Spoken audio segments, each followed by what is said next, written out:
Alright, lights, camera, action. And if you're a Leica-phile, by lights, it's kind of a pun there, lights.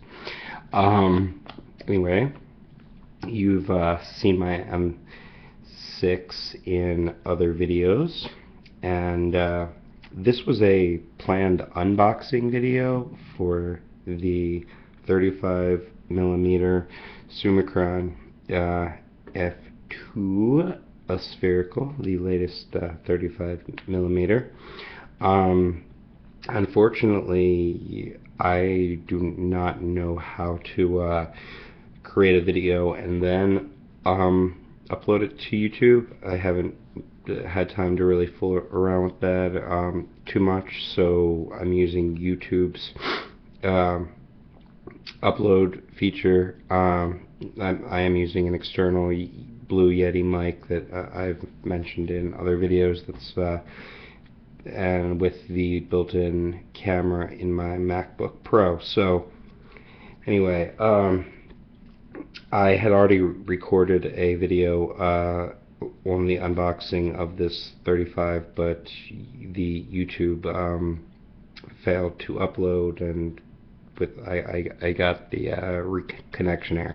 So we're starting from scratch, but I didn't want to repackage up the whole lens. But I just want to say I bought this lens pre-owned, as I buy all of my Leica products, and it came in this pretty big box filled with packing peanuts, and then it was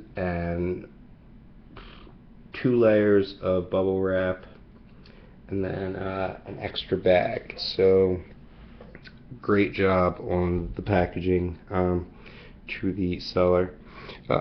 I did buy it off of an auction site, but from a camera dealer. So, and it was listed as in excellent shape, and I would actually list it as like new. I mean, if I bought this lens new, I would be perfectly happy with it. I mean, it's flawless. So just to tell you a little bit about why I wanted the 35, you've seen my my 90mm in other videos, but I'll show it to you again. I guess if you do a size comparison, I'll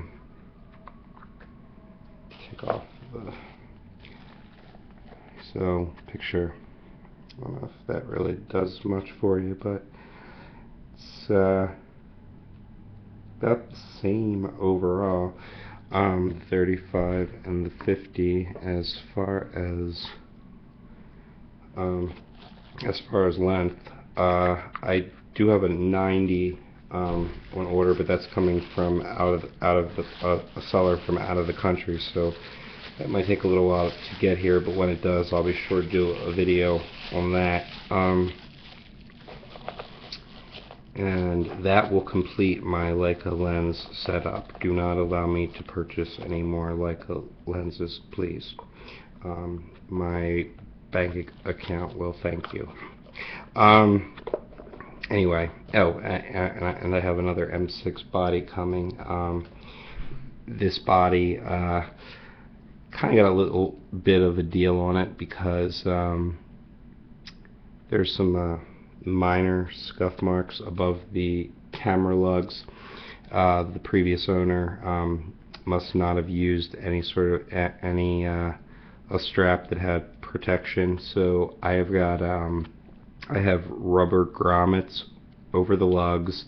Then this strap, which is, I believe I got the company's called Lance straps. I was going to get the Artist and Artisan. I didn't, because I originally bought this strap for my X100s, and the Artist and Artisan split rings are a little bit too thick for that camera, so I bought this, which is a great strap. I mean, it's an OD green, which is kind of neat. and I chose the OD green to kind of go with the whole like adventure, traveling photojournalist look of the Leica that I'm kind of going for. Anyway, I first saw the 35mm in the movie Blood Diamond. Jennifer Connelly's character is a photojournalist who uses this as her single lens throughout the entire movie. You see it in a couple scenes. And fell in love with, before that I had never even heard of Leica cameras. I had seen their binoculars, but I never knew about their cameras, their lenses, etc. I had read about the M240 a little bit later, and just saw the price tag on it and thought that was outrageous. Anyway, I'm not gonna go into too much detail about that, because that's not what this video is about, and I cover that in my other videos about the M6 unboxing. And so anyway, can't really do the unboxing of this, unfortunately, as I said before, but I showed you the size comparison. This lens is, I don't know if I mentioned this before, it's like new. And the new sells for around $3,300. Used, expect to pay for an excellent condition, expect to pay anywhere from $2,200 up to like $2,600, $2,700. Leica lenses, one of the great things about them is they hold their value, so it's not, it's a pretty good investment. There is a premium for the silver chrome version, and about $300 new over the black. So yeah, when I first saw this camera, what enamored me was two things. One, the little focusing tab. I thought that was really neat. And two, the square hood. Also, what I love about it is that it has this soft rubber cap that just goes over the hood, and that's it. A lot of photographers, especially when they're doing street photography, prefer to leave the hood off and simply use whatever filter they have on as a protector. I just, out of habit over the years, liked to keep a filter on my camera. With the 90, it's kind of annoying because as of right now, or the way it comes from Leica, is you have to take off the snap-on filter, reverse it, and then there's a cover for it. So so you have to take off, the snap-on shade, reverse it, and then put it on the lens, then there's a cover, so it's kind of a process. Both the 35 and the 50. If I said 90 before, I'm sorry. I'm talking about the 50. Both the 50 and the 35. These both accept 39mm filters, which are extremely small and great. Except kind of hard to find. You can find them pre-owned, and B&W, not BMW the car company, B&W makes filters in the 39mm size. which have the same thread pitch. So if you're a technical guy and want a exacting fit, the best fit. If the thread pitch is too off, it won't screw on all the way. It'll kind of, that's, you know, I mean, if you're into Leicas, chances are you're into precision, and so B&W has amazing optical quality. So it's not, you know, you're not taking amazing Leica glass and throwing a cheap filter over it. So yeah, so they make a few filters for UV and also some contrast filters for black and white work, which I do. I did have the opportunity to purchase a pre-owned set in excellent condition of the Leica filters for black and white work, a yellow, orange, red, green, I believe it was, but I decided not to do that. And especially the red filter really cuts down the amount of light that comes in, and I normally like to shoot at around f8, f11 for street photography, or and even for scenic work, and usually need more light, because I don't like to use a tripod. The whole point of a Leica is its extreme portability.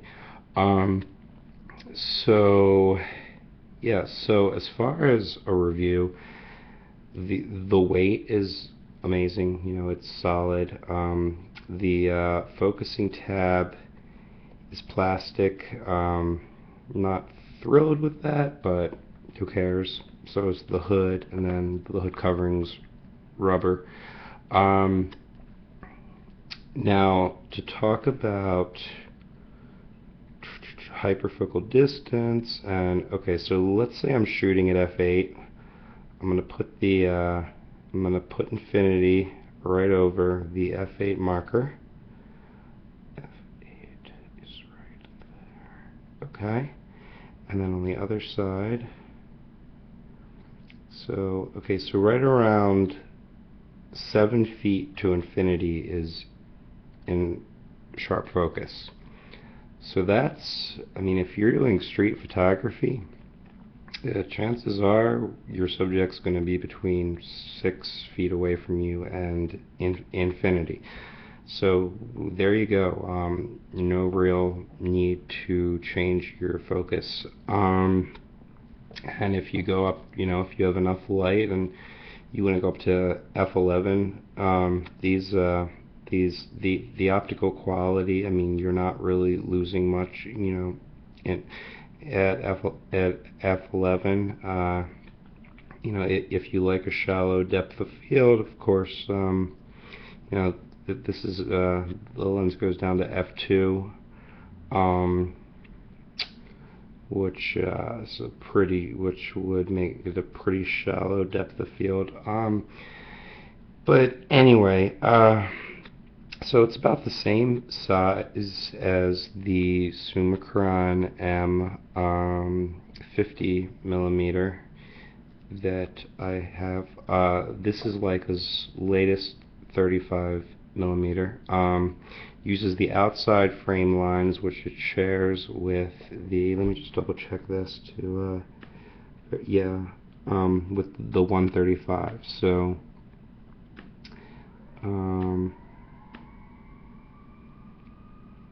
chances are I'm not going to get the 135 for this camera. So there's not, the 135 is kind of cumbersome. Anyway, right now I have a B&W yellow contrast filter because I'm shooting black and white film, and I do like a little bit of contrast without lowering the amount of available light that comes into the camera. I also got that filter I got new, but I did get a Leica 13131, which is their UV filter. And then I have another B&W filter. It's like a 81C, I believe, for just warming up Velvia 50 slide film. So I haven't shot with this lens yet, but I mean, it's really the perfect setup. If I were to choose one body and one lens, it would be the M6 with this lens. The reason why, real quick, I cover it more in my unboxing video on this M6. The reason why I didn't get the M7, a few things.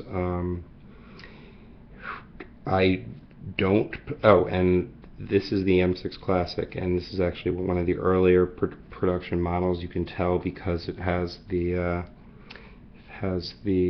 Ernst Leitz Wetzlar GmbH engraving on the top instead of the back, and it does not have the rubber bumpers which would on the sides, which would have prevented that. But and I got it because the serial number matches the year that I was born, 1985. So love the camera. It's, the conditions. It's a shooter.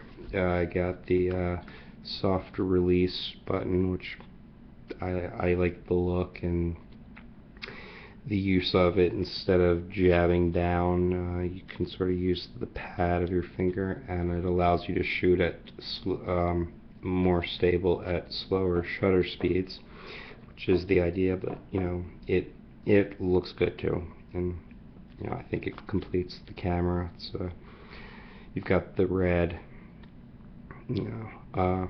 logo, the red shutter, soft shutter release, red dot.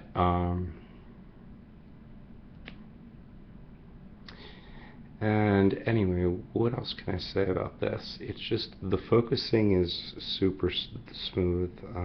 It's silky smooth.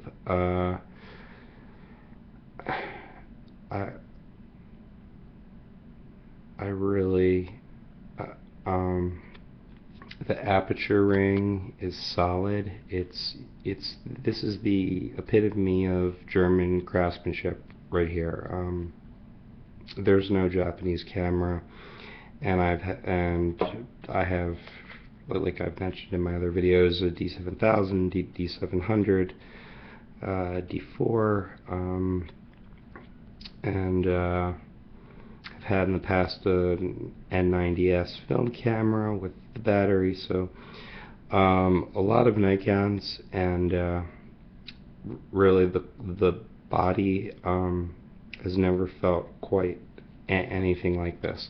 The lenses, yeah, there are some Nikon lenses,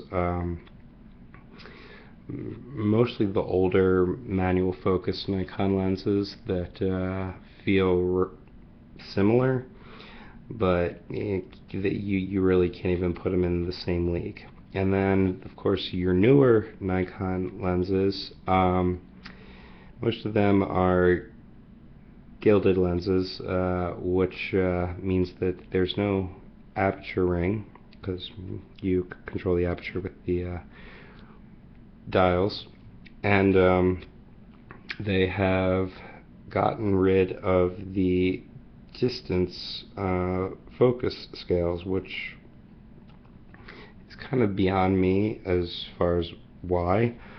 If you don't have those and you do critical focus work, or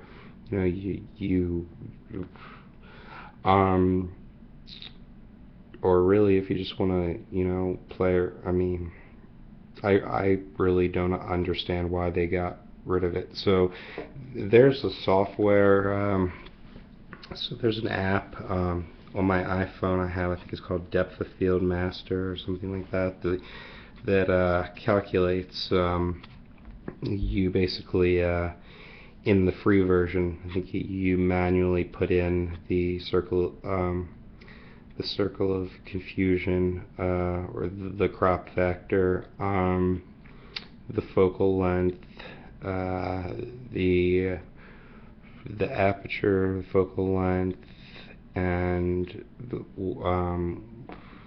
your subject distance, and it'll give you the range that'll be in focus. However, it's kind of cumbersome. The other day I went outside, it was on a pretty cold day, and shot, and the last thing I wanted to do was take off both pairs of gloves. Even though my gloves are touchscreen compatible, it's, these are really fine movements that you're making with the software. So, and then of course, if I'm shooting a moving subject, by the time I have that calculated, it's too late. And if I'm working with a model, I can imagine them kind of wondering why I'm looking at my phone every few seconds. So I love my Fuji X100s dearly. It's my favorite digital camera.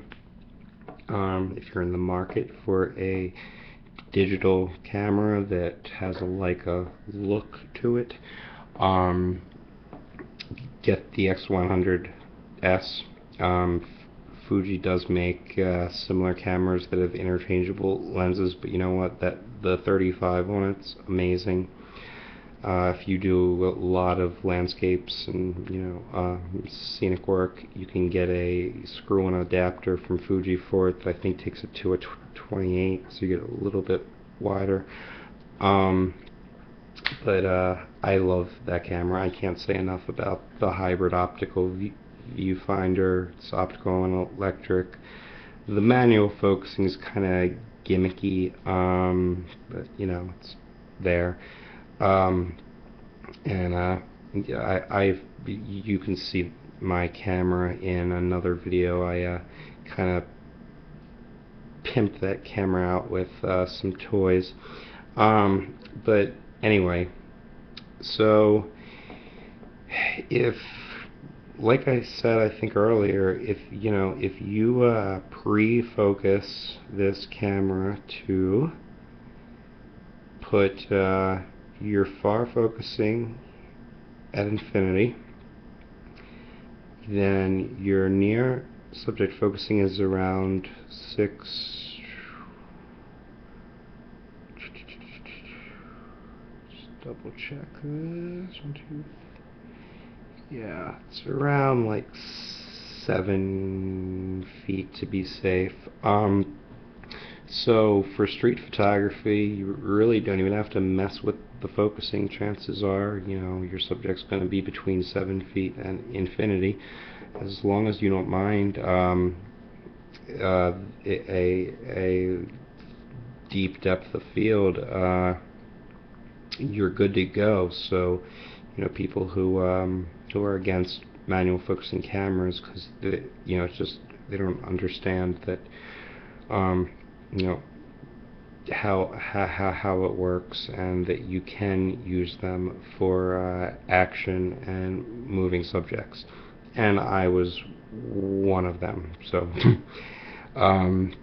if you want to learn more about that, Mark Wallace he has a video, a series on YouTube. It's either photography 1-on-1 or something 1-on-1. Just search for Adorama 1-on-1, and I'm sure it'll come up. And he has an episode where he talks about. Excuse me, sorry, I have a little cold. He talks about hyperfocal distance, apertures, but chances are, if you're looking at this video, you're at least a advanced amateur, semi-pro, or a pro. This is a serious hobby for me, photography. currently a doctoral student in forensic clinical psychology. So, but I have gotten paid to do shoots. I've done commercial shoots with multi-light setups. Back in my hometown, rented a studio and did modeling shoots, for aspiring models, and just to play with lights. And yeah, I enjoyed the technology. I'm gonna admit I'm not the most creative person when it comes to composition, but I enjoy shooting. It's relaxing. It's a great hobby. So right now I've got the camera loaded with TX400. It's a Kodak black and white traditional film. The film is still available. Like I said, Kodachrome has been discontinued and it's no longer able to be processed. I have a couple rolls for nostalgic purposes, and I unfortunately wanted to shoot and have developed one roll of Kodachrome before they stopped, but kept putting it off and never got the chance. But I have Velvia 50, which is still being made, and a filter that warms that up a bit. And so and I found I guess I can well, okay, we'll make this video around a half an hour. Labs, you can still find mini labs at Walgreens. Some Walgreens still have them, so some of your local drugstores still have wet labs.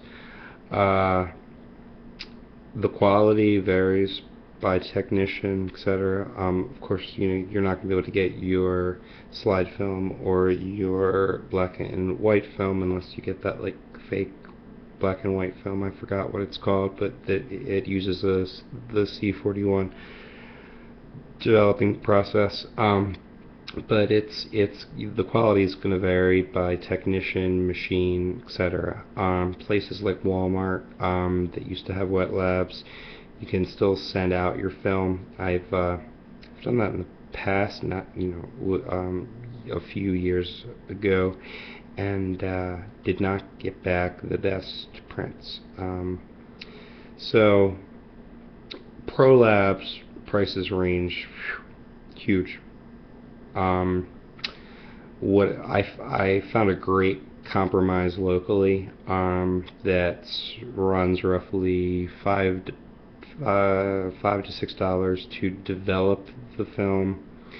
So that gives you your negatives, and then they have $140,000 scanner that scans the negatives, and there's they have two scanners.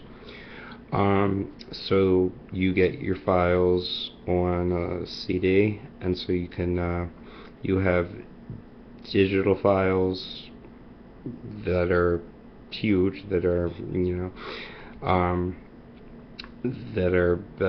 better tire arguably than what you would get with even a super high-end DSLR.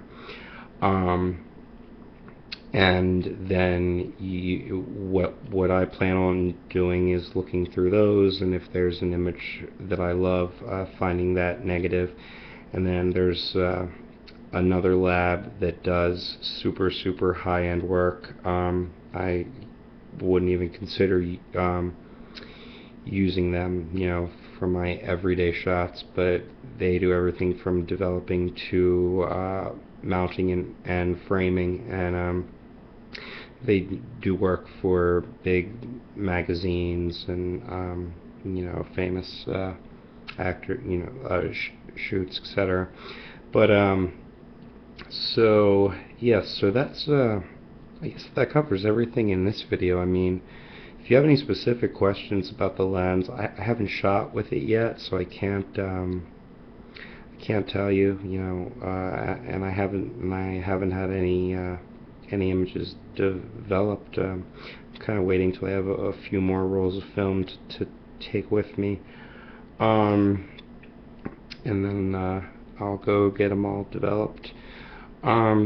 So yeah, so thanks for watching. Remember, I have a 90mm on its way and a second body. So a few more reviews on Leicas, and that's about it. So BGA signing off. Have a great rest of your day. Bye.